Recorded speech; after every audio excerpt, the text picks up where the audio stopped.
ওম নমো সিদ্ধিদাতা গণেশায় নমো। আমি দেবী প্রজ্ঞা। মানুষ কিভাবে সফল হয় জানেন? মানুষের মনকে সবসময় সরল ও খাঁটি হতে হবে। পরচর্চা থেকে দূরে থাকতে হবে। যে কোনো মানুষের কথা মন দিয়ে শুনতে হবে। নীরবতাকে পালন ও সম্মান করতে হবে। সততার সঙ্গে যে কাজ করবেন সেই কাজের লক্ষ্যে এগিয়ে যেতে হবে। আত্মসম্মানকে সবসময় গুরুত্ব দিতে হবে। মাটিতে পা রেখে চলতে হবে। শেখা কখনো থামাবেন না। সৎ উদ্দেশ্য নিয়ে জীবন কাটাবেন। এই কয়েকটা নিয়ম আপনারা যদি জীবনে পালন করেন, অবশ্যই সফলতার শীর্ষে আপনারা পৌঁছবেন।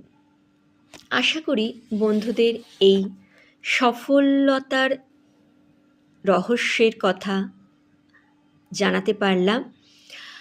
যদি ভিডিওটি ভালো লেগে থাকে প্লিজ লাইক, শেয়ার, সাবস্ক্রাইব করতে কিন্তু ভুলবেন না। ধন্যবাদ।